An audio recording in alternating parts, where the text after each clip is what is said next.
Great. Thank you Do you so need me much for doing the to? podcast. Can you see me? Oh, thank you. Yes. Do you want me to turn around the thing? Man, you're good. If you're Oh, comfortable, okay. I'm comfortable. Yeah, I'm good. I'm good. Hey, Imen, thank you so much for doing the podcast. If you don't mind, I just want to jump right into it because I have been looking forward to this. I'm Of course. serious. Um, Look, your story is remarkable. I've watched, I did my homework, I did my research. Don't get me wrong, I heard the music, which is great, which is fire. But we gon' I want to go all around the world in a day, if I could do that, if that's cool. Of course. I'm an open book, so ask All right. anything you Well, ask. welcome to the podcast. I don't know if you did homework on me, but we like to get live over here, man. And I did a little. oh, okay, cool. Like your story is remarkable. You were born to a family of Muslim faith. You came from Moroccan heritage, raised in Milan, Italy, before moving to London in your late teens. That's how the Yes. story starts. When you say it like that, it's actually insane. We didn't even. That's page one. Oh my god, I just deeped it, you know? Yeah, hey, let's get it. But what I'm saying is, just seeing you, how has that background just influenced?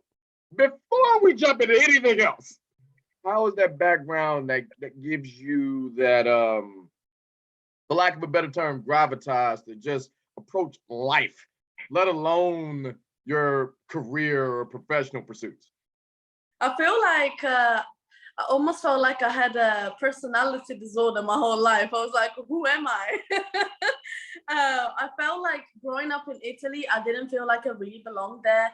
Probably because in the little town I was living, I was such a diversity. I was so different from everybody there that I felt like even though I was born here, I don't feel Italian, and everyone around me tells me I'm not Italian. So I believed it for majority of my life. And then when I moved to London, everyone says, "Where are you from?" I was like, "Well, I was born in Italy," and they're like, "So you're Italian?" And I'm like, "No," and they're like, "Yes, you are," and I'm like, "In Italy they tell me I'm not Italian, and in London they tell me I'm Italian. So what the hell?" And then, but I feel like culturally, because of how I used to live on a daily basis with my family, I felt very Moroccan because the culture, the food, everything, the language we would speak at home. That's where I felt like represented me the most. But now I grew up to love everything. I love English. That's why I sing in English, because in Italy I used to just love England in general and wanted to learn English. So now I learned to appreciate all three. So that's how it is. Well, I mean, with that background, you sing in six different languages. When you talk about languages, I just want to pick point on that. But like, how did that shape you into becoming the artist that you are today? Because you check a lot of boxes. So let's put it like that. I'm still trying to figure it out, you know. Many people were like, well, how did it all come together? And actually, it's still like a work in progress. Many songs that I'm doing, then my team comes back with thoughts like, would this song work in another language? And I was like, hold on, let me try. And then we work on it, and it does work. And that's how it started with my first single, Lonely People. At the beginning, it was only in English, and I was like, well, this is a message that could reach a lot of people. And because we have such an amazing songwriter in Italy that is on board, why don't we ask him to try and translate it and have the same meaning in Italian? That's how it all started. And I realized, damn, I always wanted to be a singer, but I never realized I could be an international one, because this is always like very difficult to manage and everything. But thankfully, I have a team that really believes in it and thinks that it's a very good point to have and a very good like strength. So I'm very excited to see how many of my songs I can make into multiple languages. I even recorded a song in languages that haven't even been released yet, and we're not even sure if we're gonna release them. Like I did it in French as well. We were talking about a German version. But it's all like in the works. I feel like people think I'm already this made up person, but I'm still like, people see what I've done, but I'm still like a work in progress, if that makes sense. It does, because one of the questions, and we're going to get to Lonely People in a minute. I want to just put a pin in that. We won't jump into that.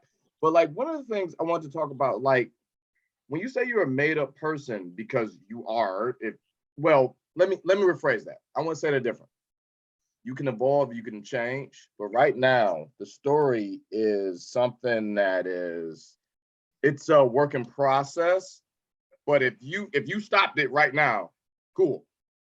But it's sort of like finding, like, just going through the homework a little bit that we have to do for this podcast. Whenever I have a guest, I do my due diligence. And I gotta tell you, you are one of the few people who stump me. I don't know how to describe your sound. I don't know how to describe it. It's because it comes from so many different levels. It's soul, it's funk, it's pop, it's R&B, it's something I don't even know about. It just you hit on, like I said, you check a lot of boxes. So I'm just gonna ask you straight up, how do you describe your sound? If everyone's seen my interviews, they know that that's the question that I never know how to answer. And I actually like, yeah, I would like to know, but I don't understand what you even mean by sound. Because I love singing and I'm just doing my thing. And I'm like, what's my sound? And I just realized now that I'm working on the album, there's certain things that I really like. And I was like, this is becoming more of my thing. And it's like having like sort of English songs with some Arab influence, whether it's the beat or whether it's some words in Arabic and everything. So I want to not only like do ballads and everything, I want to have a bit more upbeat music, but at the same time, I know that I bring a lot of heritage, a lot of like cultural background. So I want to put that in my music. Yes, people keep comparing me to Adele sometimes, and thank you. Like, honestly, thank you. Oh But yeah. I'm always like, I'd like to make music that also represents my country, where I come from, religion. And to describe my sound, I honestly, if you hear the songs that I've recorded so far, you'd be like, second ago you were singing this very slow ballad, and now you're doing almost something that is like a dance whole thing, and I have no idea. I just Okay. Hey, and honestly that's no fair. idea. That's fair. Like, well, let's take it back. You talk about some of your musical influence, like Adele, and I'm sure you're influenced by a lot of different people that we just plain don't have enough time to get into. But I want to take it back. I want to take it back all the way. This is how it started, the genesis, the superpower. This how we got a chance to see your origin story. When you led a double life for a few years. You was juggling your waitress job and your singing career at the same time, right there at Nando's. All right, for the record, I just want to make this plain. This is not a Nando's commercial. I ain't hating on Nando's. I personally like the Sunset Burger. That's just me. That's just me. What? You know. What? Sunset Burger is the best thing on the menu. Well, hold up. Sunset Burgers, hey, it go hard. But the grilled chicken pita, maybe that's me. All right, pull back. When I went to Nando's for the first time, I was very shy about the menu. You gotta think I'm overseas. I don't want to mess it. So I picked the grilled chicken pita because you would have to seriously work hard to mess up a grilled chicken pita. Like, it's very safe. It's a very safe thing on the menu. So the grilled chicken pita go hard, but I have a ton of appreciation for the Sunset Burger because I got brave the next time I went to try it. And if you don't, hey, people, look, I know I'm talking to you, but I'm talking to the audience here. If you don't know about Nando's, the Sunset Burger, it's worth the trip. Check it out. It's awesome.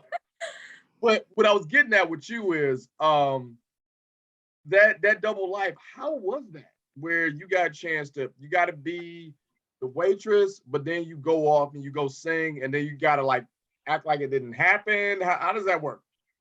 I'm not sure if you know that, but I still work at Nando's. Now? Like now. I'm working tomorrow. All right, go on. Does it come up? Like, you at least a lot more questions. Does it come up like, I saw you on Bring Got Talent? Do you get recognized? Yeah, I actually get a few pictures taken while I'm at shift. And then some people are also shy and they text me afterwards and they say, I saw you at work today, but I didn't want to disturb. I was like, just always be like, I'm at work. Our place is like very chill. My managers know what's up. Like, they don't even bother me if they see a bunch of people around me and taking pictures. I'm like, just let them, And yeah, so I still work there. Is there like I gotta ask this. I have to ask. Is there like for lack of a better term, I talk about the double life because for a while you didn't want to talk about your singing. Now that door is closed and you went through it. Is it like a diva mentality a little bit? You walk in Nando's, you're just like, all right, hey, I'm doing a shift, but you do know, you look at your manager, you do know that phone rings, I gotta answer it, right? Yes, they absolutely do know that. Many times I was on shift and I'm like, guys, I'm so sorry. I know next rota for next week is out, but they just told me I gotta go to America. And they were like, just go do your thing. Actually, they're very surprised that I'm still working with them. I told them until the last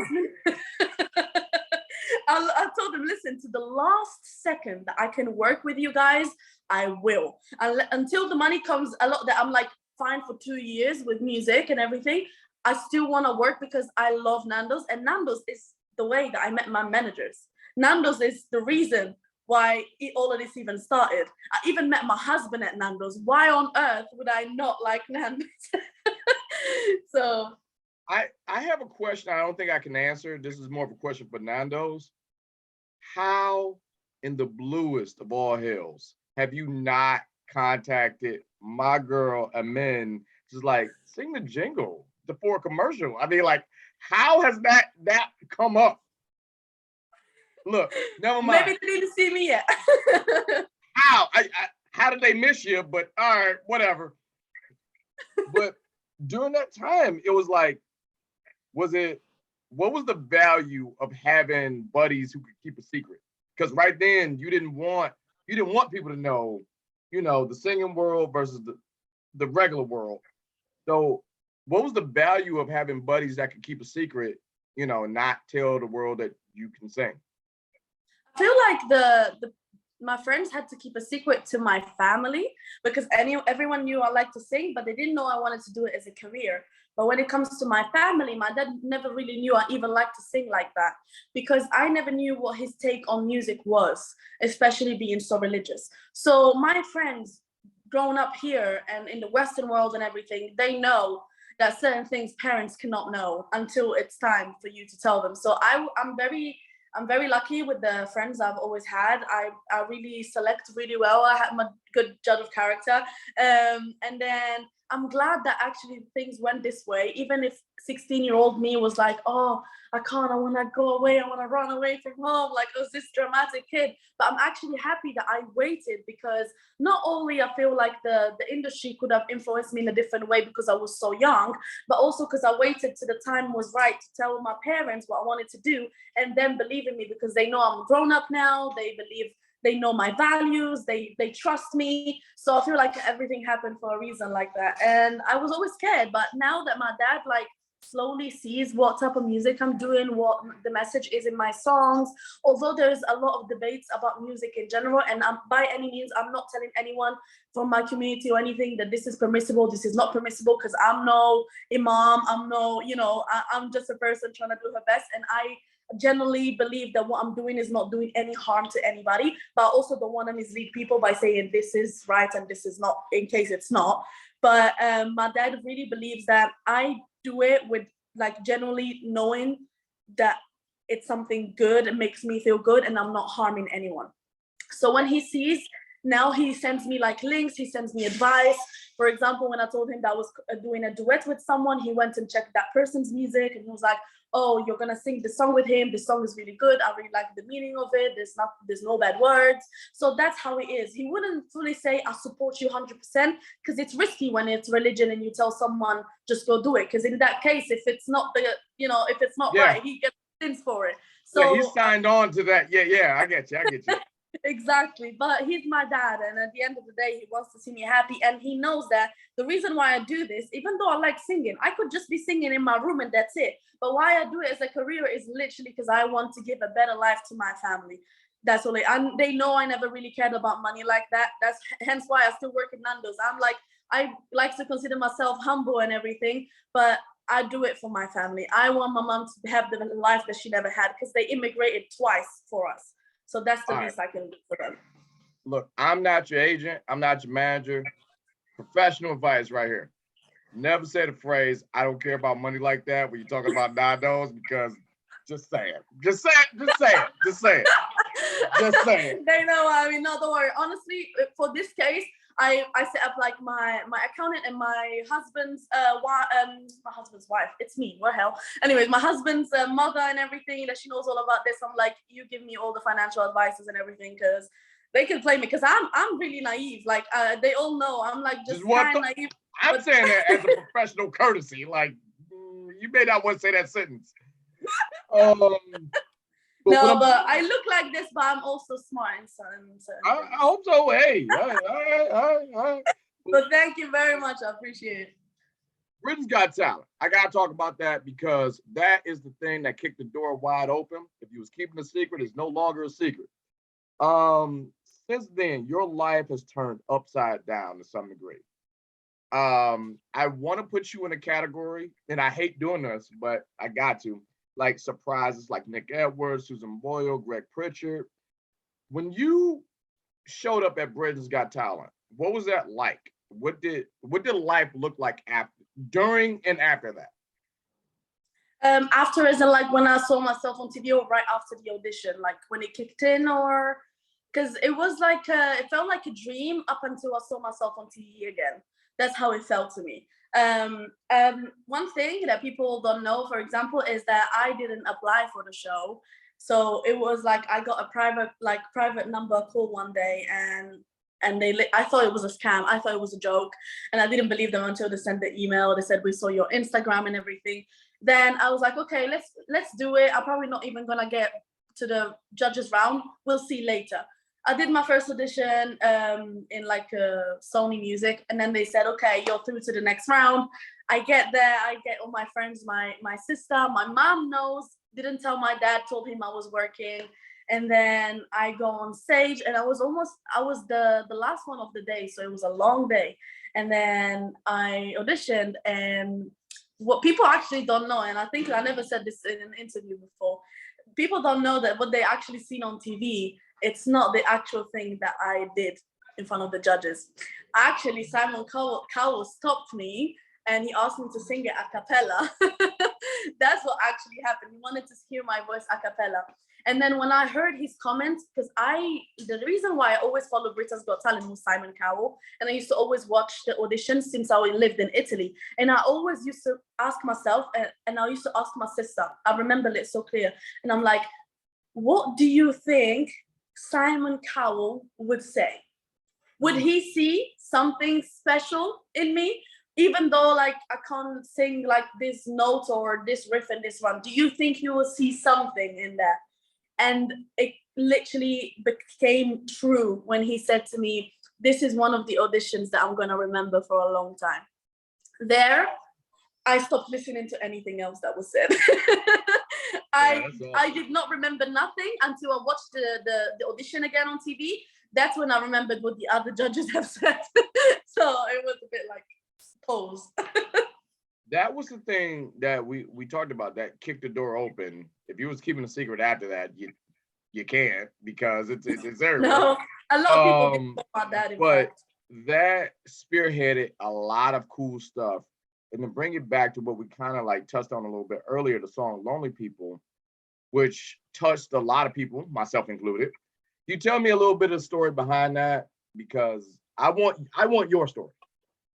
So many people believe that I wrote Lonely People, which thank you very much. I wasn't even a songwriter then, but not when I recorded it. I am now, thankfully. But I remember they started sending a lot of songs for me to listen to and to just have a feel of what I would like my first single to be, or, to have a go. And there was quite a few. And then I listened to Lonely People. and it hit me. And I think the reason why it hit me at that point was also because it was during pandemic, during lockdown. So I was like, damn, loneliness has never hit harder. Like, it's always been a thing for all ages, but right now, especially, I don't know, I feel like this song really speaks to me. And I recorded it first time, second time, and honestly, I recorded it so many times because I could never get it on time because I never understood what tempo was. And I was like, there's these clicks in my ears, but I don't know what they mean. Because to me, everything, I never studied, like no singing lessons, no nothing. So I'm used to even singing just a cappella, or even karaoke versions on YouTube were hard for me. So it was I've learned so much, and I've actually grown so much as an artist, even though it's been like 2 years. And I did it, and then I kept going and going. It almost makes you hate the song at certain points for how many times you do it. Then when you listen to the whole thing, when they send it back to you, mix and everything, you're like fall in love again with it. And that's when we started exploring the other languages and stuff. And I said, okay, I think this one is a perfect first single because it's a slow song. It's a song that has a perfect meaning for everybody, like all ages. It shows my vocal skills a bit as well. And so I think it would be a great start for me to, to say, this is me, this is Imen. But also the reason why I wanted it to be a ballad, because my main thing is ballads, but I also want to be doing other things in my album. But I think I don't know, it just spoke to me. I just knew it was right. It's like finding the perfect wedding dress. It just, I don't know. I get it. But well, Imen, you went from not knowing one thing to your first real attempt at songwriting with Glitter and Gold. And you wanted it to reflect your journey. You wanted it to show how life has changed, because anyone without sight didn't see like how life has changed. And then you got a chance to work with Jackson Huffman on this. So how did this marriage of all of these things come about, where you want to try your hand at songwriting versus making a hit song versus everything you just experienced? How did you give that to everyone else? So as in like doing the session, like how Glitter and Gold came about, or just like my story in general? The whole process. thing. So first time I got called by Billy, my manager, and he said, we're thinking about getting you to America for the first time. So I was like shaking, because I always had this like idea that I'd be so scared of going in America as like a Muslim hijabi girl. I don't know why. Then I went there and I loved it. Didn't even want to come back. But and when I went there, he was so lovely. He made me stay in his house. He had like a studio session with a bed and everything. And I did my music video for Only People. And then he said, we're gonna start doing some songwriting session. I'm like, oh my God, no, I can't write. I just can't. Like, I tried many times at home. I just can't write. Like, I think in Italian, I don't think in English. And it was like, you're already saying all these negative things about yourself. You're gonna believe it. But honestly, let's just experiment. I'm not saying you have to come up with a hit song or nothing. Just go in there. There's gonna be Julia Jackson coming over soon, and just try. And I never knew that there was different ways of starting to write a song. I thought that everyone started with lyrics, then they think about melodies, and then they have to do a track underneath it. It could be, but I didn't know that you could start with an idea, or you could start with a beat first, or you could, So the guy started pulling up a lot of things, and I closed my eyes and I said, next, next, next. And I started becoming a bit like a little director, started gaining a bit more confidence. And I was like, okay, I like this one, let's start writing.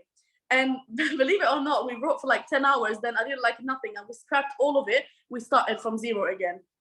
We started from zero. He pulled out another track. We start writing. Then he says something, and I understood something else. I was like, did you say glitter and gold? He said, no, I said this. And I was like, hold up though. I like the glitter and gold concept. Started thinking about my life, and I was like, okay, what if we write about the beginning of my life and the chorus about my life now? So there I saw that they liked my ideas, because I was scared of sharing at the beginning. That's how it started. And when I heard the whole song finished that evening, I was like, I know, I actually like it. Is it because I like my first song, everyone likes their first songs, or is it actually good? And they're like, it's actually good. And that song literally built my confidence to do all the other ones. I was like, I did it once, I can do it again. If that session didn't go well, I probably wouldn't have tried again for another year. But it actually really did work out. Well, that confidence has springboarded you into other things. Like, I just want to touch on this one with David Guetta, Family. You worked with Ty Dolla $ign, a Hoodie, Boogie with the Hoodie, and that song was something where, in a way, it's a little bit different than what you normally do, but it was such a collaborative effort where it shows what you bring to the table when you collaborate with other artists. So is that the same confidence you got from there, or is it just something totally, or is it just kind of a dream come true, or a combination of all of these things? It was a combination of everything. At the beginning, I was like, I can't do this. You're asking me to do something for David Guetta as my first like feature ever, and I'm like, I don't know if it's up to the standards, and I don't do that thing anymore of that on myself at the beginning. At the beginning, I try, and then if I can't do it, to be fair, it hasn't been a time where I couldn't do it, because I can do anything if I want to. But it really did boost my confidence when they sent me back the mix with all like the singers on it and everything, and I was like, damn, actually sounds nice.